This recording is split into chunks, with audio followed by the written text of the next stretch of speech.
So your players have a lot of backstory, right? And you want to put it into your campaign. And there's a few really obvious ways to do this. If you haven't made your campaign yet, draw the big baddie from it.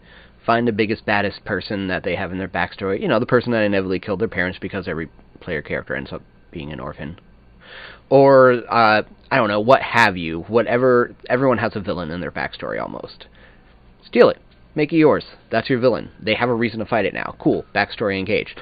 But there's some more subtle ways you can go about it too. There's the big overarching story, and then there's the day-to-day, right? Quest by quest. And there might just be things that don't come out organically about their backstory, so how do we fit that in? So one of the ways I found that works doing this is experience points. What? So, players like experience points, sure. But it also involves a little bit of homework. So I've utilized this technique a lot in Crumbling Keep Presents the Isles of Samceres, our podcast. So it might be worth checking there, and you can probably even listen to a few parts and be like, yep, I bet that's what they're doing there. But there are points between games in this wonderful era of constant communication where most game groups have like a text thread or at least an email group or something like that, where I'll send out a little homework. Hey, if you're interested in a little extra experience points, in the next session there's going to be time to talk about, let's say, a past love. Or let's say mentors, right? Someone who taught you something, old teachers. And if you have a little backstory written up for that, that's going to be worth some experience points. So the fun thing about that is that if they didn't, it's probably going to get their gears turning, right? They're probably going to write something for it now. So let's say you set up a scene in your quest that they're all sitting in an inn, and generally inn scenes are glossed over or end in a bar fight or there's some intrigue. Like there's not a lot of like what people actually do in inns and taverns, and that's sit around and bullshit, right?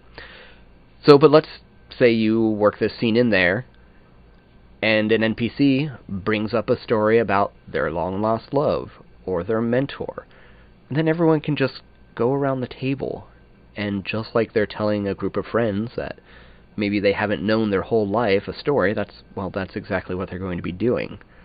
So they're going to get that long-lost love backstory out there, or they're going to get that story about their mentor, or about their teacher, the person that taught them to use a sword, the person that taught them their very first magic missile, right? All that great stuff that really makes a character, and they'll be happy to do the work. You gave them a prompt, you're giving them a reward. There's experience points. Everyone loves that, and there should be a reward. They're doing some great work out of game to make the game that much better. Because the more they're adding to it, the more you as a GM are going to be engaged, but also everyone at the table is going to love that too. So it's a win-win all around. And there's all kinds of topics you can go off of. Again, a good way to mine them is for people who have submitted you backstories. Look through them. What do they have in there? What juicy piece of information are they looking to get out that they haven't gotten out in the course of the game yet?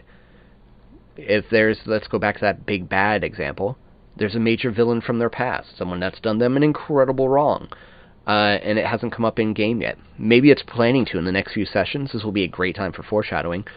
Bring up that conversation. In between games, just let everyone know, like, hey, we're going to have a conversation about who wronged you in the past. And if they already went through the trouble of making up this backstory, they're going to be just waiting to spill it out for you. So give them the reason, and they'll spill it out. They're sitting around a campfire at night, the conversation starts again. And, you know, it's not something you want to overuse. I don't necessarily know that you want to do it every session, because eventually people are going to run out of things about their backstory, or they're just going to run into, like, the comic book syndrome, where it starts getting, like, ridiculously overblown, and before their adventuring career even started, and when you sat down at the table, they're going to have had 20,000 adventures that you made the player write. And there's a good few times that you can use this technique, and we talked about a few already. Sitting around in the tavern, sitting around the campfire. Maybe they meet a new NPC, and by way of introduction, the NPC tells them a story. What better way than to reply with one of their own? Meeting that Dwarf King for the first time? That Dwarf King is going to tell you about how his lost love was killed many years ago. Charles the Dwarf is now dead, and Danny the Dwarf misses him greatly. Cool. Let's hear about your lost love now, dead or alive, right? So, pacing-wise, this can also give you a lot of things to act off of, and we talked about that a little earlier. If you plan on it coming up in the game, a few sessions ahead of time, have the player talk about it. Even if it's already come up, let's revisit it for a sec, make it fresh in everyone's mind. And then when that lost love comes back into the game, or that big villain presents themselves, it's going to be that much more of an impact. It's going to be a definite holy shit moment. So I hope this gave you some ideas to work with. There's a lot of great ways to work character backstory into the game, and this is just one of them. Feel free to comment your own. What aren't I doing that I should? What do we all need to know about? That said, if you enjoyed this video, make sure you're following us on Facebook, facebook.com/crumblingkeep.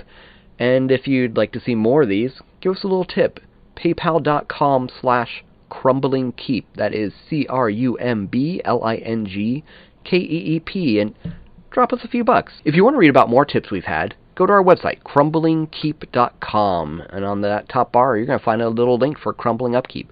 Check out what we've written about, everything from why you should split the party to ways to spiff up your currency of your game. Thanks for watching.